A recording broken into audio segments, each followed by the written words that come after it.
Hi friends, welcome to Vardhan tricks in Telugu. ఈరోజు మనము చెప్పుకోపోయేది ఏంటి అంటే 4వ పాఠమైన లేఖ గురించి ఈ వీడియోలో మనం తెలుసుకుంటాము. లేఖ ప్రక్రియ వచ్చేసి లేఖ యాత్రా రచన. లేఖ మరియు యాత్రా రచన ప్రక్రియ ఏంటి? లేఖ మరియు యాత్రా రచన.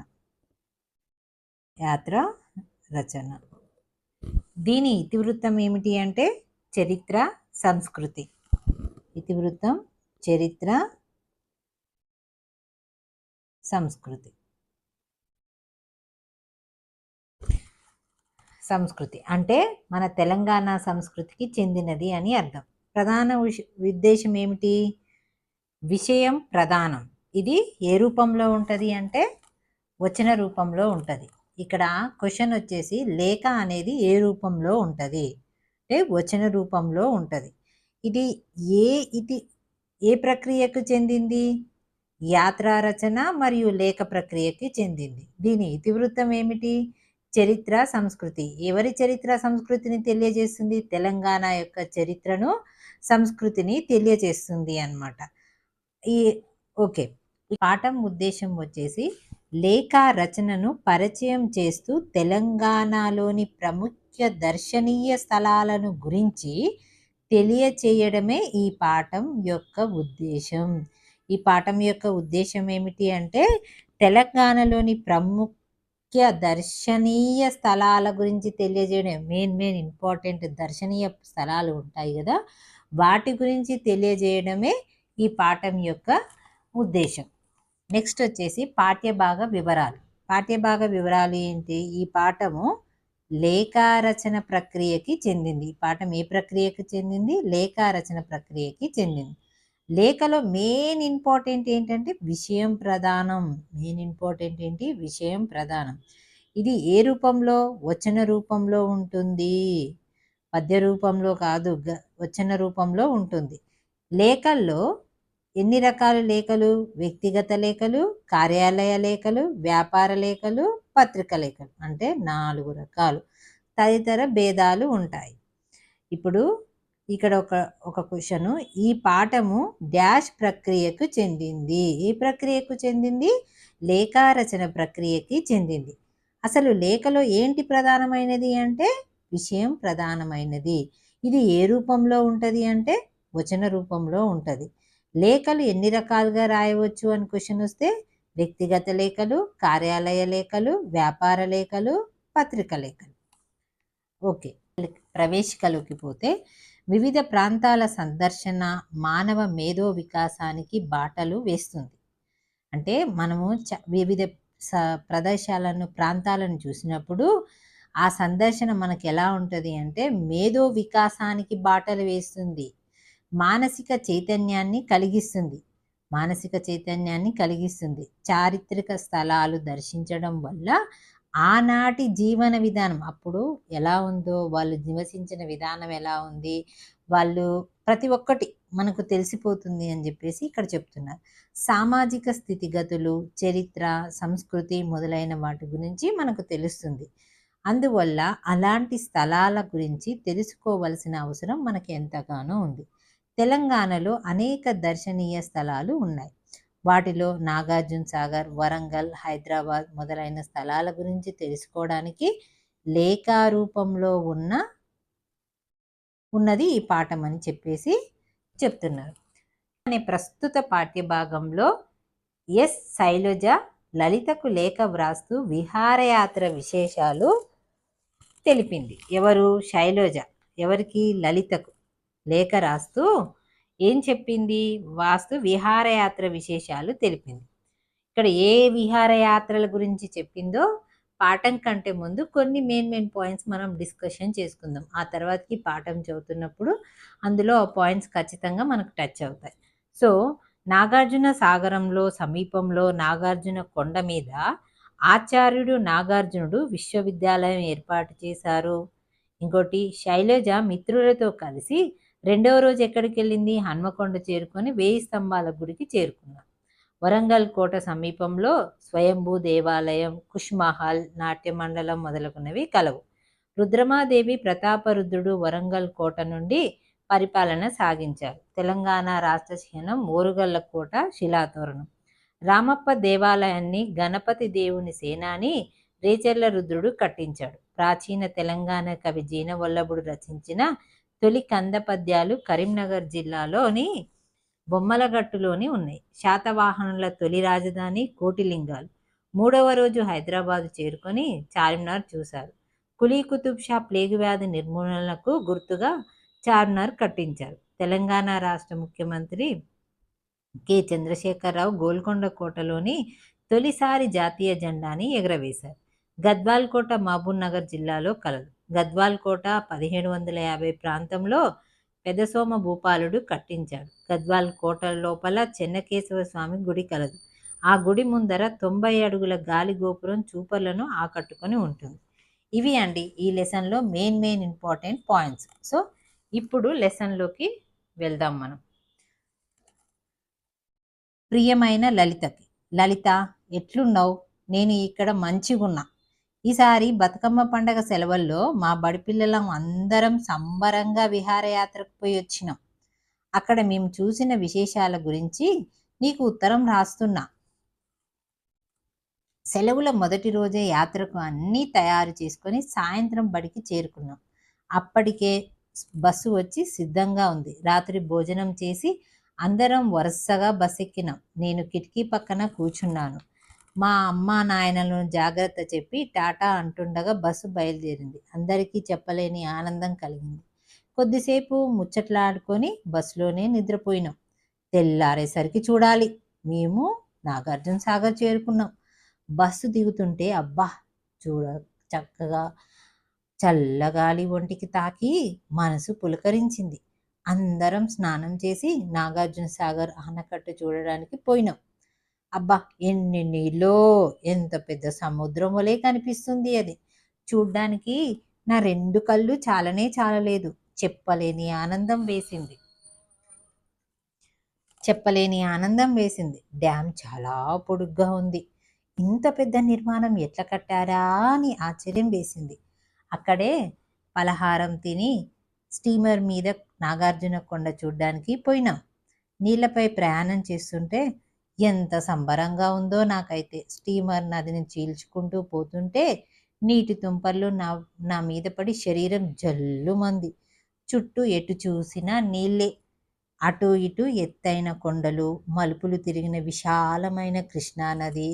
ఆ ప్రకృతి అందాలు చూసి నాకు చాలా ఆనందం వేసింది. కానీ చెప్పడానికి నాకు అసలు మాటలే రావు. కొండలు దాటకుండా పోయిన కొద్దిసేపటికి స్టీమర్ ఒడ్డుకు చేరింది. ఇదే నాగార్జున కొండ అని మా సార్లు చెప్పంగానే అందరి కేకతోటి ఆ ప్రాంతమంతా మారుమోగింది. మేమందరం కొండని ఎక్కి చూస్తే అక్కడ విశాలంగా ఉన్న పార్కు కనిపించింది. ఎన్నో రకాల అందమైన పూల మొక్కలు కనిపించాయి. ఆ పార్క్ మధ్యలో నుండి కొద్ది దూరం పోతే బౌద్ధులకు సంబంధించిన అవశేషాలు, స్తూపాలు కనిపించాయి. ఆచార్య నాగార్జునుడు అక్కడనే విశ్వవిద్యాలయం ఏర్పాటు చేసిండంట. అక్కడ ఉన్న మ్యూజియంలో బౌద్ధ మతానికి చెందిన ఎన్నో కళాఖండాలు, వస్తువులను చూసాం. కొద్దిసేపు పార్కులో కూర్చొని అందరం కలిసి తిని స్టీమర్లో తిరుగు ప్రయాణం అయినాం.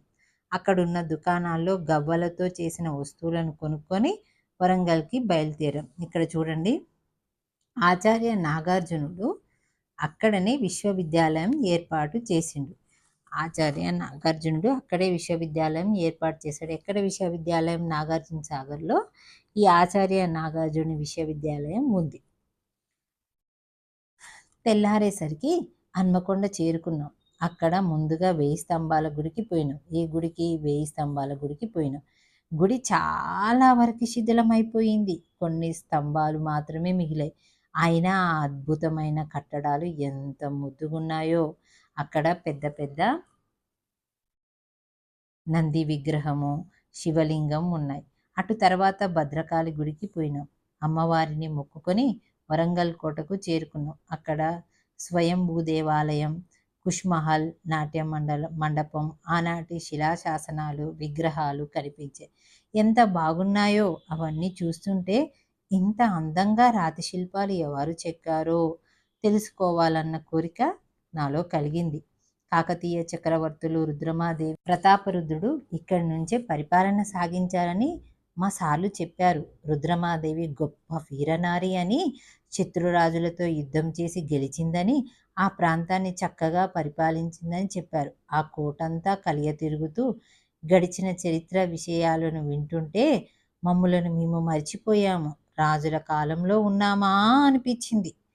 ఇక్కడ మన తెలంగాణ రాష్ట్ర చిహ్నంలోని శిలాతోరణం కనిపించింది. మన తెలంగాణ రాష్ట్ర చిహ్నంలోని శిలాతోరణం కనిపించింది. అది ఎంత బాగుందో! కాకతీయ రాజుల వైభవానికి అది గుర్తుగా నిలిచింది. ఆ కోట నుంచి నాకు రాబుద్ది కాలేదంటే, అక్కడ దుకాణాల్లో గొంగళ్ళు, తివాచీలు, పెంబత్తి తయారు చేసిన ఇత్తడి కళాఖండాలు కనిపించాయి. వాటిని చూసి అక్కడి నుండి బయలుదేరాము. రామప్ప దేవాలయం చేరుకున్నాము. ఆ గుడికి గణపతి దేవుని సేనాని రేచర్ల రుద్రుడు కట్టించాడంట. ఇక్కడున్న శిల్పాలు ఎంత అందంగా ఉన్నాయో! ఆ శిల్పాలను మరిచిపోలేని అనుభూతి కలిగించిందని. అక్కడొక పెద్ద నంది విగ్రహం ఉంది. దాన్ని ఏ దిక్కు నుంచి చూసినా అది వారినే చూస్తున్నట్లు అనిపిస్తుంది. అదే దాని ప్రత్యేకత అంట. అక్కడ రాతిపై చెక్కిన సింహాలు, ఏనుగులు, అంశలు విగ్రహాలు కూడా నాకు బాగా నచ్చాయి. కొన్ని విగ్రహాలు ధ్వంసం కావడంతో నాకు బాధ కలిగించింది. అక్కడి నుంచి రామప్ప చెరువుకి చేరుకున్నాం. ఈ అది చాలా పెద్ద చెరువు. ఆ చెరువు నీళ్లు తియ్యగున్నాయి. ఆ రాత్రి అక్కడి నుండి తెల్లవారుజామున కరీంనగర్ జిల్లాలోని గంగాధర మండలం కురిక్యాల గ్రామంలోని బొమ్మలమ్మ గుట్టకు పోయినాము. తెలుగు భాష కీర్తి ప్రతిష్టలు అందించినంత ఆ ప్రదేశాన్ని చూడడం మా అందరికీ ఎంతో ఆనందాన్ని కలిగించింది. ప్రాచీన తెలంగాణ కవి జీనవల్లభుని కంద పద్యాలున్న శాసనాలను చూసినాము. ఇక్కడ ప్రాచీన తెలంగాణ కవి జీనవల్లభుని కంద పద్యాలు ఉన్న శాసనాన్ని సూచించాం. ఇవే తెలుగుకు మనకు దొరికిన తొలి కంద పద్యాలు. ఇవి అంట తెలుగులో మనకు దొరికిన తొలి కంద పద్యాలు. ఈ పద్యాలని ఆధారంగానే మనం తెలుగు భాషకి ప్రాచీన హోదా లభించిందంట. అక్కడ నుండి సింగరేణి బొగ్గు గనులను చూడడానికి పోయినాం. సిరివెలుగులు విరజిమ్మే సింగరేణి బంగారం అన్న పాట గుర్తొచ్చింది. మేమందరం అక్కడున్న బొగ్గు బావులను చూసినాం. అక్కడ కార్మికులు పడుతున్న శ్రమను గురించి తెలుసుకున్నాం. వీరి కష్టం మన ఇండ్లలో విద్యుత్ కాంతికి మారిందా అని తెలిసి మనసులో వారికి ధన్యవాదాలు చెప్పుకున్నాం. అక్కడి నుండి బయలుదేరి శాతవాహనుల రాజధాని అయిన శాతవాహనుల రాజధాని ఏంటిది? కోటిలింగాలు చేరుకున్నాము. చుట్టూ గోదావరి కనిపించింది. చక్కని ఆహ్లాదకరమైన వాతావరణం కనిపించింది. గోదావరిలో స్నానం చేసి ఇసుక రేణువులతో ఏర్పడిన శివలింగాన్ని దర్శించుకున్నాం. శాతవాహన వంశపు తొలిరాజు శ్రీముఖుడు. శాతవాహన వంశానికి తొలిరాజు ఎవరు? శ్రీముఖుడు. శ్రీముఖుని నాణెములు అక్కడ దొరికినాయంట. ఆ విశేషాలను చూసేసరికి చీకటి పడింది. ఆ రాత్రి అక్కడే తిని హైదరాబాద్కి పోయినాం. ఎప్పటి నుంచో నాకు హైదరాబాద్ చూడాలని కోరిక తీరబోతున్నందుకు చాలా సంతోషంగా ఉంది. అక్కడ చూడవలసిన ప్రదేశాలు ఎన్నో ఉన్నాయి. మొదట మేము చార్మినగర్కి చేరుకున్నాం. ఆనాటి రాజు కులీ కుతుబ్ షాకి ప్లేగు వ్యాధి నిర్మూలనకి గుర్తుగా దీన్ని కట్టించాడంట. అద్భుతమైన వాస్తుకళా నైపుణ్యంతో దీన్ని కట్టారు. 4 దిక్కులు 4 గోపురాలు ఉన్నాయి. వాటినే మినార్ అంటారంట అని తెలిసింది. చార్మినార్ ఎక్కి చూస్తే హైదరాబాద్ అంతా కనిపించింది. మనసు గాలిలో తేలిపోయినట్టు అనిపించింది. గాజులు, అలంకరణ వస్తువులు, బంగారపు దుకాణాలు, ఆ ప్రదేశం చాలా రద్దీగా ఉంది. తర్వాత సాలార్జింగ్ మ్యూజియానికి పోయినాం. అక్కడ ప్రాచీన వస్తువులు, పూర్వపు రాజులు వాడిన వస్తువులను ఎన్నిటినో భద్రపరిచారు. అవన్నీ చూస్తూ మా నోట పుస్తకాలు, వాటి వివరాలు రాసుకున్నాం.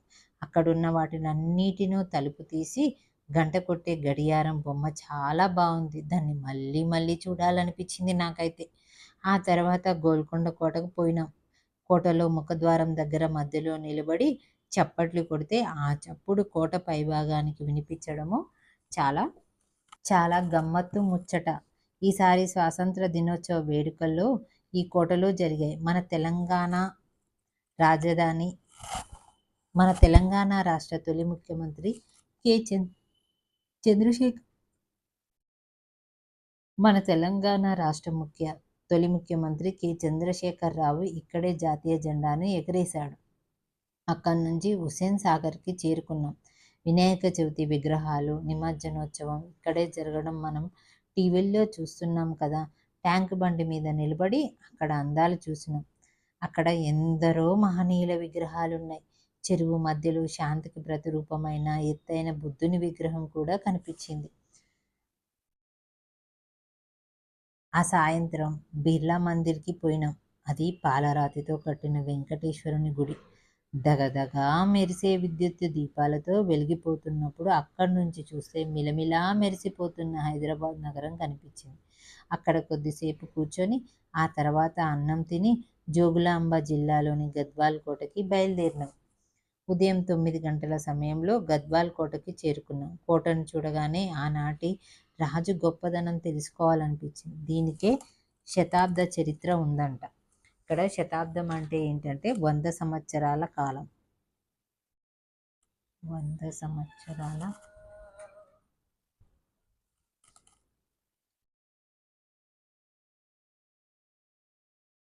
శతాబ్దం అంటే 100 సంవత్సరాల కాలం.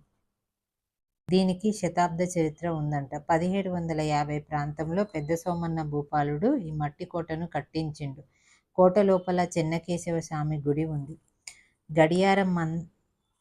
గడియారం ముందర 90 అడుగుల గాలిగోపురం ఇప్పటికీ చూపర్లను ఆకట్టుకున్నట్టు. చిన్నసోమ భూపాలుని ఆస్థానంలో అష్టదిగ్గజ కవులు ఎవరు? చిన్నసోమ భూపాలుని ఆస్థానంలో అష్టదిగ్గజ కవులు 8 మంది కవులు ఉండేవారంట. కోటంతా తిరిగి విశేషాలు తెలుసుకొని సాయంత్రం వరకు పాలమూరు జిల్లాలోని పిల్లల మరికి చేరుకున్నాం. అక్కడ మర్రి చెట్టు దాదాపు మా ఊరంత పెద్దగున్నది. ఆ చెట్టు కింద తిని అక్కడున్న జింకల పార్కు, ఎక్వేరియం, మ్యూజియంలను చూసి ఇంటికి తిరుగు ప్రయాణం అయినాం. ఇంటికి తిరిగి వస్తుంటే యాత్ర ఇంకొన్ని రోజులుంటే మంచిగుండు అనిపించింది. చూసిన విశేషాలన్నీ నా డైరీలో రాసుకున్నా. యాత్రలో తీసిన ఫోటోలను కూడా నీకు పంపుతున్నా. తప్పక చూడగలవు. అమ్మా నాన్నలకి నమస్కారాలు తెలపగలవు. ఉంటా మరి. ఇట్లు చిరునామా కె లలిత. ఇట్లు నీ ప్రియమిత్రురాలు ఎస్ శైలజ. సో ఈ క్రింది పదాలు చదవండి. వీటికి అవే అర్థాలు వచ్చే పదాలు రాయండి. గుడి. గుడి అంటే ఆలయం, దేవాలయం, కోవెల. ఆలయం, దేవాలయం, దేవాలయం, కోవెల.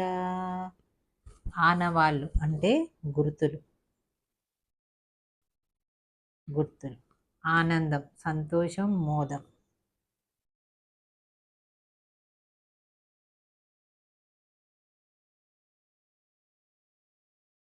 ప్రథమ అంటే మొదట, తావి.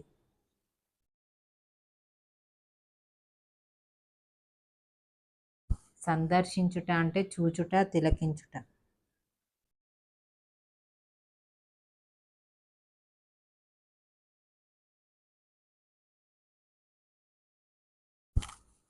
ఈ క్రింది పదాలు వరుసను చూడండి. ప్రతి వరుసలో సంబంధం లేని పదాన్ని గుర్తించి 0 చుట్టండి. దుర్గం, కోట, కిల్ల, జాగ. ఇవన్నీ సేమ్. ఇక్కడ జాగ ఒకటి డిఫరెంట్. గుడి, బడి, దేవాలయం, మందిరం. ఇక్కడ బడి. శిల, రాయి, దండ, బండ. దండ. గాలం, నీరు, జలం, సలిలం. నీరు. నీరు, జలం, సలిలం. గాలం.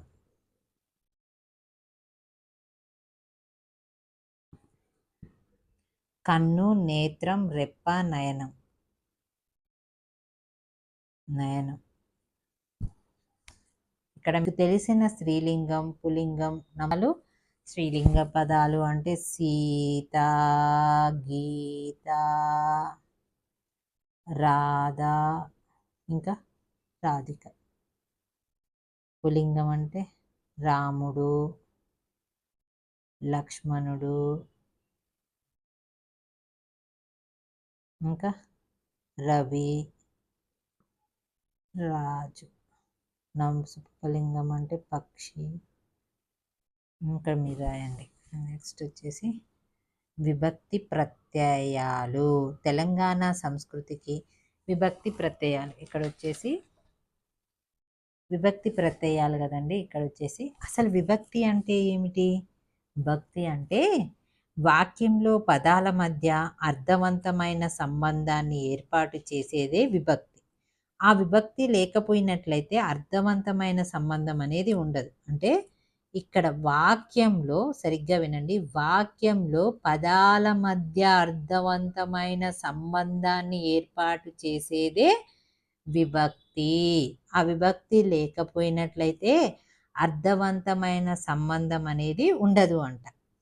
ఇప్పుడు ఈ వాక్యాలని చూద్దాము. తెలంగాణ సంస్కృతికి ఉనికికి బతుకమ్మ పండగ ప్రతీక. తెలంగాణ సంస్కృతికి అంట ఉనికికి బతుకమ్మ పండగ ప్రతీక అని ఇక్కడ చెప్తున్నారు. మనం ఒకవేళ తెలంగాణ సంస్కృతికి కీ తీసేద్దాము, ఉనికికి కీ తీసేద్దాము, బతుకమ్మ పండగ ప్రతీక. అయితే దీన్ని ఎలా చదువుదాం? తెలంగాణ సంస్కృతి ఉనికి బతుకమ్మ పండగ ప్రతీక. అర్థం ఉందా దీనికి? అసలు మీకు అర్థం కనిపిస్తుందా? లేదు కదా. సో దీనికి కీ పెట్టడం వల్ల ఏమవుతుంది అంటే దీనికి ఒక అర్థం వచ్చింది చూడండి. తెలంగాణ సంస్కృతికి ఉనికికి బతుకమ్మ పండగ ప్రతీక అని చెప్పి చెప్తున్నారు. కీ అని వస్తే అర్థం, కీ అని వస్తే మనకి విభక్తి ప్రత్యయాల్లో ఏంటి?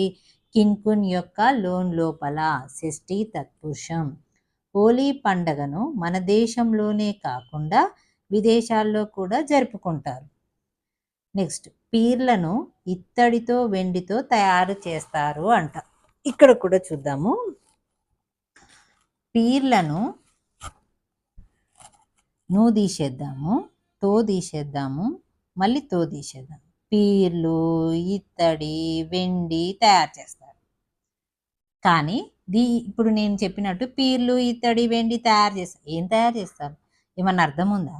ఏం అర్థం లేదు. చూడండి, ఇప్పుడు పీర్లను ఇత్తడితో వెండితో తయారు చేస్తారు. దీనికి మీనింగ్ వచ్చింది గట వీటిని పెట్టడం వల్ల.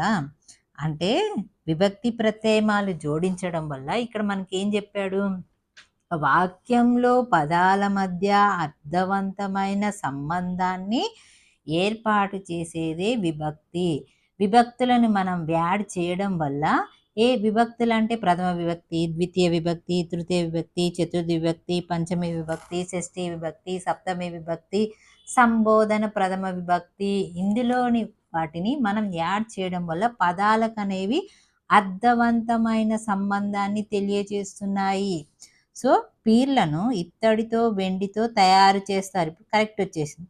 ఇక్కడ నో తో అని ఉంది. అంటే ఇది ఏది?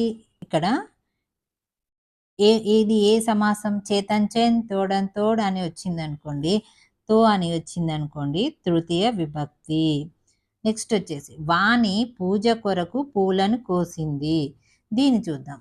ఇప్పుడు వాణి పూజ కొరకు పూలను కోసింది కదా, కొరకు తీసేద్దాం, పూలను నువ్వు తీసేద్దాం. వాణి పూజ పూల కోసింది. వాణి పూజ పూల కోసింది. వాణి పూజ పూల కోసింది ఏంది? ఏమన్నా మీనింగ్ ఉందా?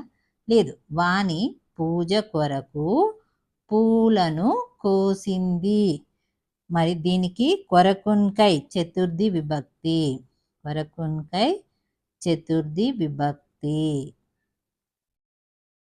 వీటిని జోడించడం వల్ల ఏమైందంటే దీనికి మీనింగ్ వచ్చేసింది.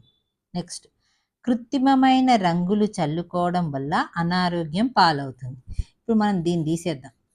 కృత్రిమమైన రంగులు చల్లుకోవడం అనారోగ్యం పాలవుతుందంట. వల్ల కాదు, చల్లుకోవడం అనారోగ్యం పాలవుతుంది. ఏమన్నా మీనింగ్ ఉందా? కృత్రిమమైన రంగులు చల్లుకోవడం అనారోగ్యం పాలవుతాం. మీనింగ్ అసలు లేనే లేదు. అంటే వలనున్ కంటెన్ పట్టి పంచమి విభక్తి. పంచమి విభక్తి. పై వాక్యాల్లో గీతలు గీసిన అక్షరాన్ని లేదా పదాన్ని తొలగించి చదవండి. పీర్ల ఇత్తడి వెండి తయారు చేస్తారు. మీనింగ్ ఉందా? లేదు. అదే పీర్లను ఇత్తడితో వెండితో తయారు చేస్తారు. పీర్లను అంటే ఎలా తయారు చేస్తారు? ఇత్తడితో వెండితో తయారు చేస్తారు. అంటే విభక్తి ప్రత్యయమాలని వీటిలో జోడించడం వల్ల వీటికంటూ ఒక అర్థం వస్తుంది అని చెప్తున్నాడు. నేను ఫస్ట్ చెప్పాను కదా, విభక్తి ప్రత్యయం అంటే ఏమిటి? వాక్యంలో పదాల మధ్య అర్థవంతమైన సంబంధాన్ని ఏర్పాటు చేసేదే విభక్తి. ఆ ఆ విభక్తి లేకపోయినట్లయితే అర్థవంతమైన సంబంధం అనేదే ఉండదు. పై వాక్యంలో పదాల మధ్య సంబంధం సరిగ్గా లేనట్టుగా అనిపిస్తుంది. పీర్లు, ఇత్తడి, వెండి వాక్యం ఉండదు అసలు. ఇప్పుడు తో అనే ప్రత్యయమాలు ఉపయోగించి చదవండి. దానికి ఒక మీనింగ్ వస్తుంది. పీర్లను ఇత్తడితో, వెండితో తయారు చేయాలి. ఇట్లా పదాల మధ్య అర్థ సంబంధాన్ని ఏర్పరిచి ఉపయోగించే వాటిని విభక్తి ప్రత్యయాలు అంటారు. మీకు అర్థమైందనే నేను అనుకుంటాను. ఒకవేళ మీకు అర్థమైతే ప్లీజ్ ఒక లైక్ చేయండి. ఇక్కడ విభక్తి ప్రత్యయమాలు అంటే ఏమిటో చూద్దాం. ఇక్కడ విభక్తి ప్రత్యయమాలు వచ్చేసి డు-ము-వులు ప్రథమ విభక్తి. డు-ము-వులు ప్రథమ విభక్తి. ఈజీగా ఎలా నేర్చుకోవాలో చూద్దాం. ఫస్ట్ వన్ డు-ము-వులు కదా ప్రథమ విభక్తి. మువ్వలు అని గుర్తుంచుకోండి. మువ్వలు ప్రథమ విభక్తి. మువ్వలు అనేది ప్రథమ విభక్తి. నీ గురించి, నా గురించి, ఇక్కడ ఇద్దరు వస్తున్నారు కదా, నీ గురించి, నా గురించి అని గుర్తుంచుకోండి. నిన్ను, లన్, గూర్చి, గురించి అనేది ద్వితీయ విభక్తి. నీ గురించి, నా గురించి తెలియజేసేది ఏంటిది?